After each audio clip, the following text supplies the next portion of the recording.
আজকে আমরা আলোচনা করব ডে 27 নিয়ে এভরিডে ইডিয়মস অ্যান্ড ফ্রেজেস নিয়ে আমরা আলোচনা করব। অর্থাৎ প্রতিদিন আমরা যে সকল বাক্যাংশ বা প্রবচন যেটা বলা হয় ইডিয়ম অ্যান্ড ফ্রেজেস আমরা ব্যবহার করি সেগুলো নিয়ে আমরা আলোচনা করব। অর্থাৎ দৈনন্দিন জীবনে ব্যবহৃত কিছু শব্দ বা বাক্য আছে যেগুলো আমরা ব্যবহার করি সেগুলো নিয়ে। যেমন আমরা দেখতে পারি ব্রেক দ্য আইস, মানে প্রথম আলাপ শুরু করাকে বলা হয় ব্রেক দ্য আইস। তাহলে ব্রেক দ্য আইস মানে হচ্ছে কি প্রথম আলাপ শুরু করা। Let's play a game to break the ice, যে চলো একটা গেম খেলি, প্রথম আলাপ শুরু করা কি।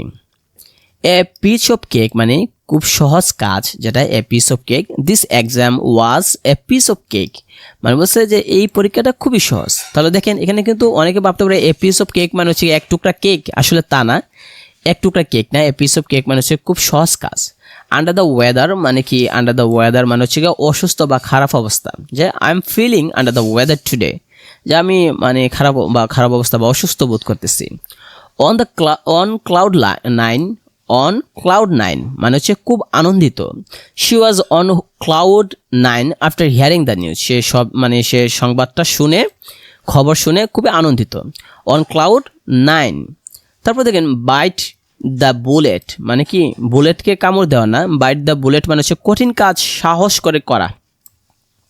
I decided to bite the bullet and start my project. আমি সিদ্ধান্ত নিয়েছি কঠিন কাজটা আমি সাহস নিয়ে আমি করে ফেলবো এই প্রজেক্টের কাজটা। কল ইট এ ডে মানে আজকের কাজ শেষ করা। Call it a day. It's late, এটা অনেক দেরি হয়েছে। Let's call it a day, চলো আজকে শেষ করে ফেলি।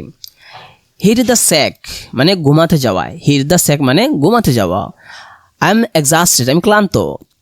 Time to hit the sack, সময় হয়েছে ঘুমাতে যাওয়া। তারপর দেখেন এখানে দেওয়া আছে cost an arm and a leg, মানে খুব ব্যয়বহুল। Cost an arm and a leg, খুব ব্যয়বহুল।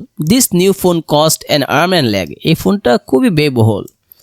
কি অ্যান আই অন, এই শব্দের অর্থ হচ্ছে নজর রাখা।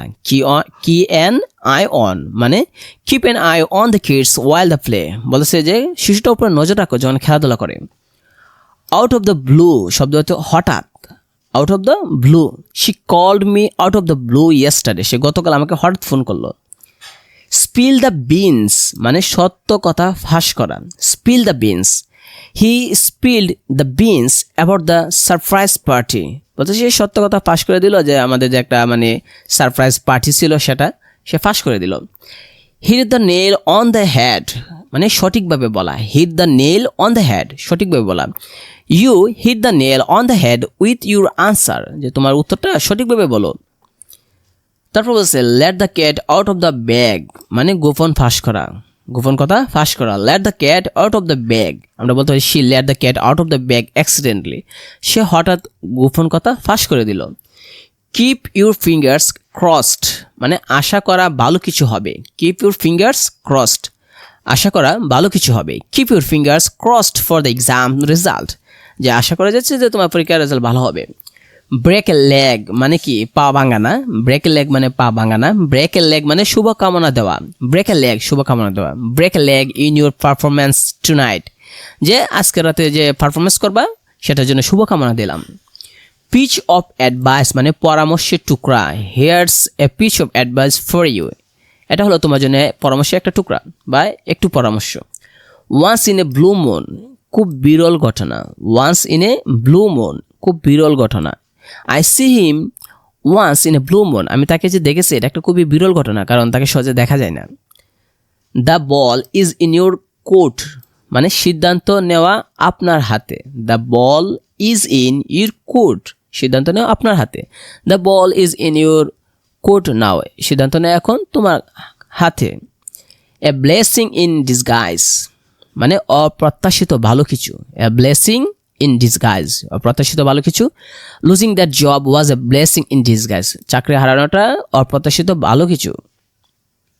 ওই চাকরিটা হারানোটা অপ্রত্যাশিত হলেও ভালো কিছু। বার্ন দ্য মিডনাইট ওয়েল রাতভর কাজ করা। বার্ন দ্য মিডনাইট ওয়েল রাতভর কাজ করা। He burn the midnight oil to finish the project, সে এই প্রজেক্টটা শেষ করার জন্য রাতভর কাজ করতেছে। তাহলে এই যে শব্দগুলো হলো এই শব্দগুলো আমরা সাধারণত ব্যবহার করে থাকি প্রতিদিন বা প্রতিনিয়ত বিভিন্ন জায়গায়, তাই এগুলো আমরা শিখে নেব। নিচে যদি আমরা দেখি প্র্যাকটিক্যাল কনভারসেশন আছে, প্র্যাকটিক্যাল কনভারসেশন, এখানে ডায়লগ 1 বলতেছে, এ বলতেছে হাউ ওয়াজ ইউর এক্সাম, তোমার এক্সাম কেমন হয়েছিল। বি বলতেছে আর একজন ব্যক্তি, ইট ওয়াজ এ পিস অফ কেক, ঠিক আছে, ইট ওয়াজ এ পিস অফ কেক। এখন পিস অফ কেক মানে একটুটা কেক নাই, এই পিস অফ কেক মানে খুব সহজ কাজ, এই যেখানে পিস অফ কেক মানে খুব সহজ কাজ, এই যেখানে দেওয়া আছে এটা। তারপর আমরা যদি খেয়াল করে দেখি ডায়লগ 2 বলতেছে যে এ একজন ব্যক্তি, সে বলছে ইউ লুক টায়ার্ড, তোমাকে ক্লান্ত দেখাচ্ছে। বা বি বলতেছে yes I was under the weather yesterday, যে বলতেছে যে হ্যাঁ ঠিক, I was under the weather yesterday. তাহলে আন্ডার দ্য ওয়েদার মানে কি? আন্ডার দ্য ওয়েদার মানে হচ্ছে অসুস্থ বা খারাপ অবস্থা। তারপর আমরা নিচের দিকে যদি আমরা যাই তাহলে আমরা ইন্টারেক্টিভ এক্সারসাইজ দিয়েছে, আই এম এক্সস্টেড, আমি ক্লান্ত, time to hit the sack, this exam was a piece of cake, she called me out of the blue, let's call it a day, keep your fingers crossed for the result. এখানে কতগুলো শব্দ দিয়েছে, আগে আমরা পড়েছি সেগুলো আবার দিয়েছে। অন ক্লাউড 9 মানে খুব আনন্দিত, বাইট দ্য বুলেট মানে কঠিন কাজ শ্বাস করে করা, cost and arm and leg মানে খুব ব্যয়বহুল, ব্রেক দ্য আইস মানে প্রথম আলাপ শুরু করা, আউট অফ দ্য ব্লু হঠাৎ, স্পিল দ্য বিনস সত্য কথা ফাঁস করা, hit the nail on the head সঠিকভাবে বলা, let the cat out of the bag গুফন ফাঁস করা, ব্রেক এ লেগ শুভকামনা, once in a blue moon খুব বিরল ঘটনা। তো এখানে একটা মিনি রুল দেওয়া আছে আর একটা কনভারসেশন দিয়েছে। এ হচ্ছে একজন ব্যক্তি, সে বলতেছে হাউ ওয়াজ ইউর ডে, তোমার ডে কেমন, দিনটা কেমন যাচ্ছে। বি বলতেছে I had a tough day, আজকে দিনটা খুব কঠিন ছিল, but I decided to byte the bullet, কিন্তু বলতেছে যে আমি সিদ্ধান্ত নিয়েছি বাইট দ্য বুলেট। তা বাইট দ্য বুলেট মানে হচ্ছে, বাইট দ্য বুলেট হচ্ছে কঠিন কাজ সাহস করে ফেলা সেটা। তাহলে এটা ছিল ডে 27-এর, আমরা পরবর্তীতে ডে 28 নিয়ে আমরা আলোচনা করব।